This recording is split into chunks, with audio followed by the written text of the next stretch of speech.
अस्सलाम वालेकुम। So let's start today's lecture with Bismillah Rahman Rahim.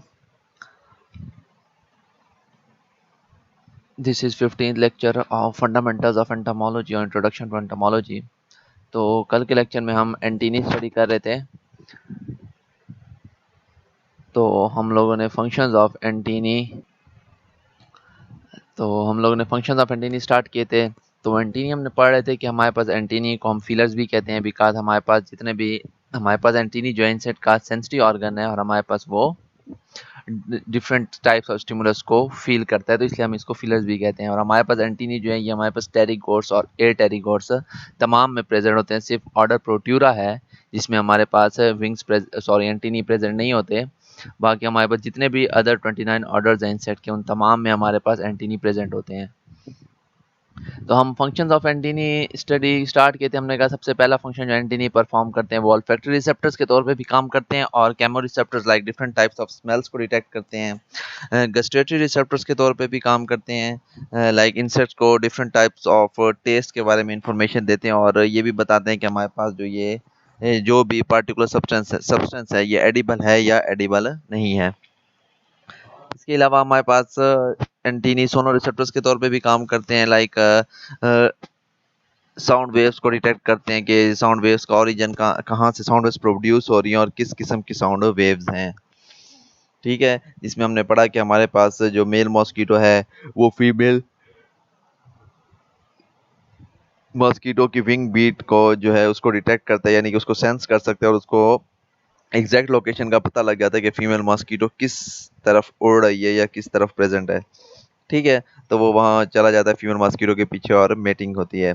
इसी तरह हमारे पास मेटिंग कॉल्स क्रिकेट्स की आप लोगों ने पढ़ी होंगी कि उसमें हमारे पास मेल क्रिकेट जो है वो मेटिंग कॉल्स प्रोड्यूस करते हैं और हमारे पास वो मेटिंग कॉल्स जो है वो फीमेल क्रिकेट्स की एंटीना रिसीव करते हैं और उसके बाद वो उनको एग्जैक्ट लोकेशन के बारे में इंफॉर्मेशन देते हैं कि मेल क्रिकेट कहाँ पे प्रेजेंट है।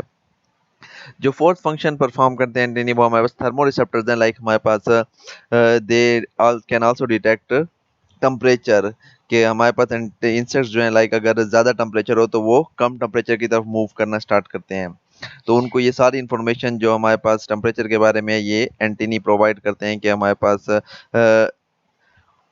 किस तरफ लेस टेम्परेचर और किस तरफ टेम्परेचर इंक्रीज हो रहा है। जो फिफ्थ हमारे पास फंक्शन है एंटीनी का, they also act as a hydroscopic receptors. ठीक है, हाइड्रोस्कोपिक रिसेप्टर्स हाइड्रो वाटर से निकला है, तो हमारे पास वाटर को तो डिटेक्ट नहीं करते, अलबत्ता ह्यूमिडिटी को डिटेक्ट करते हैं। ठीक है, तो हमारे पास ह्यूमिडिटी को डिटेक्ट करने के लिए भी जो इंसेक्ट हैं वो एंटीनी को यूज करते हैं और एंटीनी में हाइड्रोस्कोपिक रिसेप्टर्स प्रेजेंट होते हैं। लाइक आप क्या करेंगे, कहीं ह्यूमिडिटी, फॉर एग्जांपल जो हमारे पास टर्माइट्स हैं, अब टर्माइट्स प्रेफर करते हैं कि वो ज़्यादा ह्यूमिड कंडीशंस में रहें। तो अगर एक तरफ आप टर्माइट्स को छोड़ें और वहाँ पे ड्राइनेस हो और दूसरी तरफ आप थोड़ी ह्यूमिड यानी कि मिट्टी वगैरह में थोड़ा सा पानी डाल दें, ह्यूमिड कंडीशंस प्रोड्यूस करें, तो आपको नज़र आएगा कि हमारे पास सारे की सारी टर्माइट्स जो हैं वो एंटीना उनको इन्फॉर्मेशन देता है कि किस तरफ ह्यूमिडिटी ज़्यादा है। तो उस इंफॉर्मेशन की तरफ से आपको नजर आएगा कि कुछ देर में सारी की सारी जो टर्माइट्स हैं वो उस ड्राई सॉइल को छोड़ के, जो ड्राई प्लेस है उसको छोड़ के वो ह्यूमिड प्लेस की तरफ मूवमेंट स्टार्ट करती हैं। तो ये हमारे पास जो ह्यूमिडिटी के बारे में इंफॉर्मेशन है टर्माइट्स को, वो उनके एंटीनी प्रोवाइड करते हैं। इसके अलावा हमारे पास एंटीनी जो है सेक्सुअल डायमॉर्फिज्म में भी यूज होते हैं। सेक्सुअल डायमॉर्फिज्म हम किसे कहते हैं, मैंने आपको पहले भी बताया था कि sexual dimorphism is a phenomena in which we can differentiate male and female of the same species. कि अगर हम मेल और फीमेल को, वो करेक्टर्स की जिनकी बेस पे हम मेल और फीमेल को डिफरेंशिएट करते हैं, तो उसको हम सेक्सुअल डायमॉर्फिक करेक्टर्स कहते हैं। और सेक्सुअल डायमॉर्फिज्म हमारे पास वो फिनोमिना है कि जिसमें हम मेल और फीमेल को डिस्टिंग्विश करें। तो हमारे पास एंटीनी की बेस्ड पे हम जो है डिफरेंट स्पीशीज ऑफ इंसेक्ट्स के मेल और फीमेल में डिस्टिंग्विश करते हैं, लाइक फ़र्क करते हैं। लाइक अगर मैं आपको बताऊं, पहले भी मैंने बताया था कि हमारे पास जो मॉस्किटोज हैं तो उसमें हम मेल और फीमेल मॉस्किटोज को किस तरह डिस्टिंग्विश करते हैं। लाइक हमारे पास जो मेल मॉस्किटो है उसकी जो एंटीनी है वो बहुत ज़्यादा बुशी टाइप होते हैं, या जिनको हम प्लूम्यूज टाइप ऑफ एंटीनी कहते हैं। यहाँ पे आपको नज़र आ रहा होगा, ये हमारे पास बहुत बुशी टाइप ऑफ एंटीनी है। तो अगर आप मॉस्किटो पकड़ें और उसको आप देखें कि उसकी एंटीनी बहुत बुशी हैं, तो वो हमारे पास मेल मॉस्किटो होता है। और अगर हमारे पास वो फीमेल मॉस्किटो है तो उसकी एंटीनी पाइलोस टाइप के होते हैं, लाइक उस पर बहुत कम हेयर्स होते हैं। तो ये हमारे पास वो मॉस्किटो फीमेल होती है। और आप इजीली, अगर आप मॉस्किटो थोड़ा साइज में बड़ा हो तो उसको आप पकड़ के देखें लाइट में, तो आप इजीली खुद भी डिफरेंशिएट कर सकते हैं विदाउट एनी माइक्रोस्कोप और विदाउट एनी मैग्नीफाइंग ग्लास कि हमारे पास ये फीमेल मॉस्किटो है या मेल मॉस्किटो है। तो आप यहाँ जिसमें एक्सपेरिमेंट भी कर लें कि लाइक थोड़े से मॉस्किटोस पकड़ लें और फिर उसको आप लाइट के नीचे या मोबाइल की लाइट जला के देख लें किसी वाइट पेज पे रख के, तो you can easily differentiate between mail and female mosquitoes on the basis of their antennae. ठीक है, तो हमारे पास एंटीनी जो है वो सेक्सुअल डायमॉर्फिज्म में भी काम आते हैं। जो लास्ट हमारे पास फंक्शन एंटीनी का, that they are use in taxonomy. तो हमारे पास जिस तरह हमने पहले पढ़ा था, लाइक जब हम क्यूटिकुलर आउटग्रोथ्स पढ़ रहे थे, तो वो एक केटोटैक्सी हमने ब्रांच पढ़ी थी टेक्सोनोमी की, कि जिसमें हम सीटी की प्रेजेंस की बेस पे हम क्या करते हैं, क्लासिफाई करते हैं इंसेक्ट्स को। तो हमारे पास डिफरेंट इंसेक्ट्स की स्पीशीज को हम एंटीनी की बेस पे भी क्लासिफाई करते हैं। लाइक हमारे पास डिफरेंट टाइप्स ऑफ बीटल्स हैं कि जिन जो हमारे पास वो बीटल्स मॉर्फोलॉजिकली तो सेम होती हैं, लेकिन उनकी एंटीनी के उसमें डिफरेंट होता है, तो हम उनको एंटीनी की बेस पे डिफरेंशिएट करते हैं और डिफरेंट स्पीशीज में क्लासिफाई करते हैं। तो ये हमारे पास एक और फंक्शन एंटीनी का, कि ये हमारे पास टेक्सोनोमी में भी यूज होते हैं और एज अ डायग्नोस्टिक करैक्टर भी यूज होते हैं। ठीक है, डायग्नोस्टिक करैक्टर्स किस तरह, लाइक हमें पता है कि हमारे पास मॉस्किटो में फिलीफॉर्म एंटीनी है, हमारे पास टर्माइट्स जो है, termites belongs to order Isoptera. तो आइसोप्टेरा के जितने मेंबर्स हैं उनमें मोनिलीफॉर्म एंटीनी, हम आगे इसकी डिफरेंट मॉडिफिकेशंस पढ़ेंगे, आपको समझ आएगी कि फिलीफॉर्म एंटीनी कौन से और मोनिलीफॉर्म एंटीनी कौन से हैं। तो अगर हमें कोई चीज़ हम देख रहे हैं कि ये टर्माइट की तरह लग रही है, लेकिन जब हम उसकी एंटीनी देखते हैं तो वो मोनिलीफॉर्म टाइप ऑफ एंटीनी नहीं है, तो हम फिर इजीली डिफरेंशिएट कर सकते हैं कि ये हमारे पास ऑर्डर आइसोप्टेरा का मेंबर नहीं है, या ये हमारे पास टर्माइट नहीं है, बल्कि कोई और इंसेक्ट है ये। ठीक है, तो हम टेक्सोनोमी में भी हम एज अ डायग्नोस्टिक करैक्टर के तौर पे एंटीनी को यूज करते हैं। ठीक है, तो ये हमारे पास डिफरेंट फंक्शंस हैं एंटीनी के। तो नेक्स्ट हम चलते हैं बेसिक स्ट्रक्चर ऑफ एंटीनी। तो हमारे पास each antennae is attach to the head by means of membranous joint. ठीक है, हमारे पास जो जितने भी जो एंटीनी है वो हमारे पास हेड के साथ एक मेम्ब्रेनस जॉइंट के तौर के साथ अटैच होता है। So they are a movable. Like अगर आपको याद हो, हम क्यूटिकुलर अपेंडेजेस जो पढ़ रहे थे, तो हमने कहा था कि क्यूटिकुलर अपेंडेजेस मूवेबल होती हैं। और क्यों मूवेबल हैं? बिकॉज वो हमारे पास क्यूटिकल के साथ एक मेम्ब्रेनस जॉइंट के थ्रू अटैच होती हैं, तो इसलिए वो मूवेबल हैं। तो हमारे पास जो एंटीनी है ये भी हेड के साथ मेम्ब्रेनस जॉइंट के साथ अटैच होते हैं, therefore antennae are movable.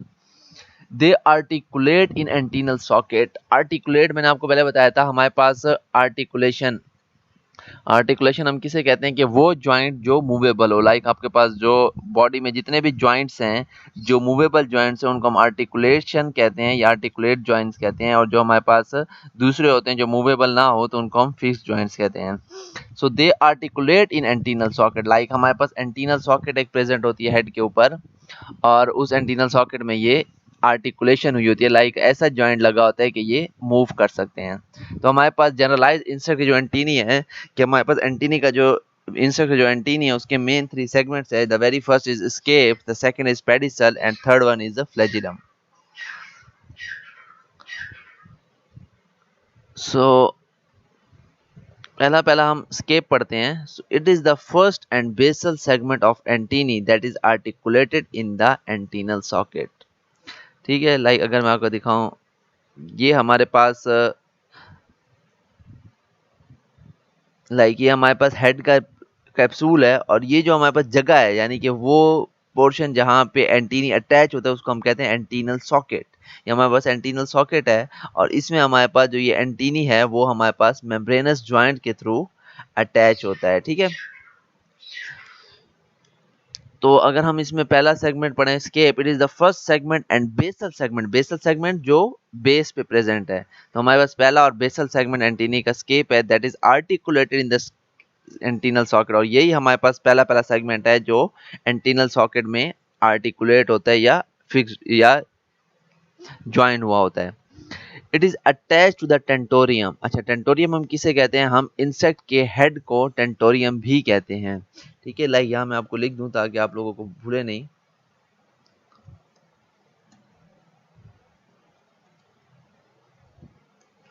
So in head of insect is also known as a tentorium. So it is attached to tentorium by means of membranous joint। तो ये हमने पढ़ा कि हमारे पास membranous joint के साथ अटैच होता है, तो ये मूवेबल है। कुछ मॉडिफिकेशंस है हमारे पास। In some insects muscles are only attached to the scape and the whole antennae is moved with that muscles that are inserted in the head.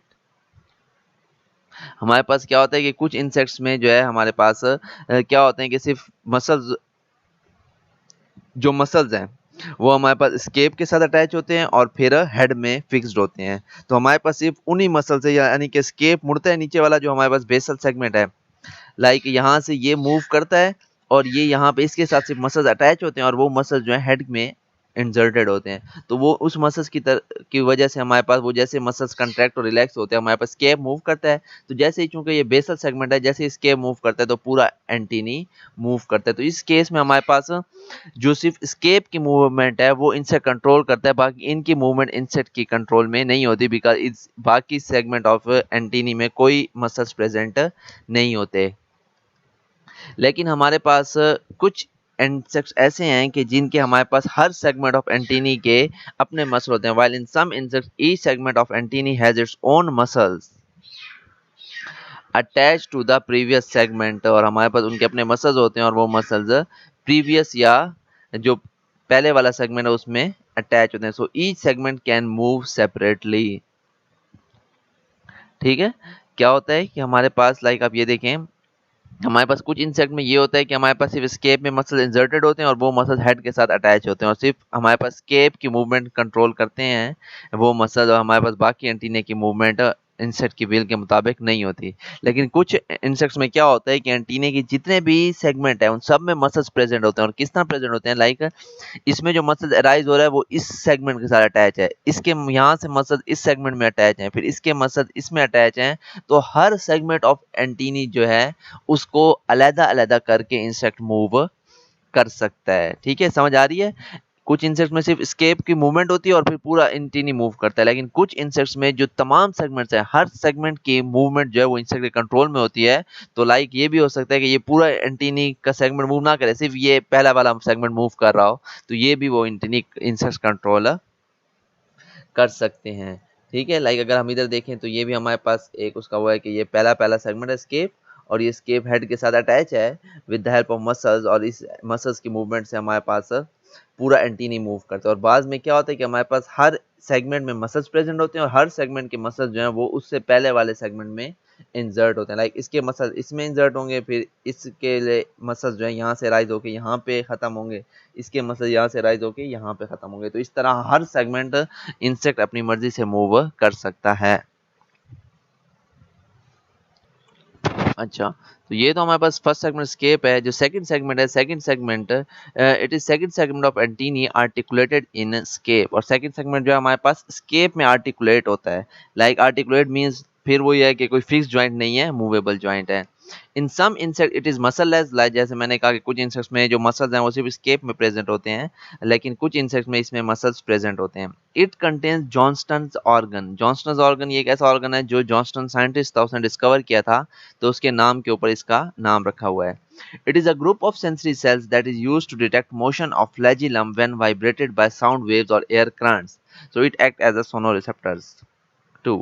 तो हमने फंक्शन पढ़ा कि सोनोरिसेप्टर्स के तौर पे काम करते हैं एंटीनी, तो वो मैंने आपको कहा था कि आपको बताऊंगा कि किस तरह सोनोरिसेप्टर्स या साउंड को रिसीव करते हैं। तो एक सेंसरी सेल्स का ग्रुप प्रेजेंट होता है जो आपके पास पेडिसल में, और उस सेंसरी सेल के ग्रो जो स्ट्रक्चर है उसको हम जॉन्स्टन ऑर्गन कहते हैं। ठीक है, अब उसमें क्या होता है कि एक जो आपको याद हो हमने सेंसरी सिटी पढ़े थे, उसमें भी एक सेंसरी सिटी प्रेजेंट होते हैं। ठीक है, उन सेंसरी सेल से सेंसरी सिटी अराइज हो रहे होते हैं, और जैसे ही कोई साउंड वेव्स आती हैं वो साउंड वेव्स क्या करती हैं, उन सेंसरी सिटी को हिट करती हैं। एज अ रिजल्ट वो सेंसरी सिटी उन साउंड वेव्स की तरफ से की वजह से उनमें मूवमेंट और वाइब्रेशन प्रोड्यूस होती है। वो मूवमेंट और वाइब्रेशन जो है नीचे चूंकि cell sense neuron sensory cell है, वो न्यूरॉन उसके साथ अटैच है, तो वो इन्फॉर्मेशन ब्रेन तक जाती है और साउंड वेव्स के बारे में इन्फॉर्मेशन इंसेक्ट को मिलती है। तो इस तरह पेडिसल की वजह से हमारे पास सोनो रिसेप्टर के तौर पे भी एंटीनी काम करते हैं। ठीक है, तो हमारे पास जो थर्ड सेगमेंट है वो फ्लैजिलम है, और फ्लैजिलम हमारे पास कोई एक सेगमेंट नहीं है, बल्कि हमारे पास फ्लैजिलम में बहुत ज़्यादा सेगमेंट्स प्रेजेंट हैं। So it is third segment of antennae and is articulated with pedicel, और ये पेडिसल के साथ अटैच होता है और मूवेबल जॉइंट है। It is annulated means consist of many segments, like अगर आप इधर देखें तो ये हमारे पास स्केप है पहला सेगमेंट, ये दूसरा पेडिसल है, और ये सारा फ्लैजिलम है। तो ये एन्यूलेटेड, एन्यूलेटेड मींस इसमें बहुत सेगमेंट्स प्रेजेंट है, 1 2 3 4 5 6 7 8। तो हमारे पास फ्लैजिलम जो है इसमें बहुत ज़्यादा, यानी कि बहुत ज़्यादा, एक से ज़्यादा सेगमेंट्स प्रेजेंट होते हैं, इसलिए हम इसको एन्यूलेटेड कहते हैं। एन्यूलेटेड क्यों कहते हैं? बिकॉज हर जो इसमें सेगमेंट है उसको हम एन्यूलस कहते हैं। Each of such segment is called annulus. Its shape, size, number of annuli greatly varies in different insects. और ये हमारे पास जो फ्लैजिलम का साइज है या शेप है, लाइक जो नंबर ऑफ एन्यूलाई है, लाइक कितने सेगमेंट्स हैं एंटीनी में, ये डिफरेंट इंसेक्ट्स ग्रुप में वेरी करते हैं। और ये किस तरह डिफरेंसेस हैं या मॉडिफिकेशंस हैं, ये हम आगे मॉडिफिकेशंस ऑफ एंटीनी में स्टडी करेंगे। तो हमारे पास पहला पहला एंटीनी का हम स्ट्रक्चर पढ़े थे। तो एंटीनी हमारे पास हेड के साथ या जो टेंटोरियम है उसके साथ मेम्ब्रेनस जॉइंट के साथ अटैच होता है, तो मूवेबल है। और टेंटोरियल जो हमारे पास एंटीनल सॉकेट है, उस एंटीनल सॉकेट में आर्टिकुलेट होता है। जो पहला सेगमेंट है वो स्केप है, दूसरा पेडिसल, और तीसरा हमारे पास फ्लैजिलम है। जो flagellum it consist of many segments like it is annulated, और हर उस सेगमेंट को हम एन्यूलस कहते हैं। और ये हमारे पास एन्यूलस जो है ये डिफरेंट इंसेक्ट्स में इसकी शेप में भी फर्क होते हैं, इनके नंबरिंग में भी फर्क होता है, और इनके साइज में भी फर्क होता है। और वो जो फर्क है या मॉडिफिकेशंस है वो हम स्टडी करेंगे। सो आज तक इतना काफ़ी है। So thanks for your participation in the class. अल्लाह हाफिज़।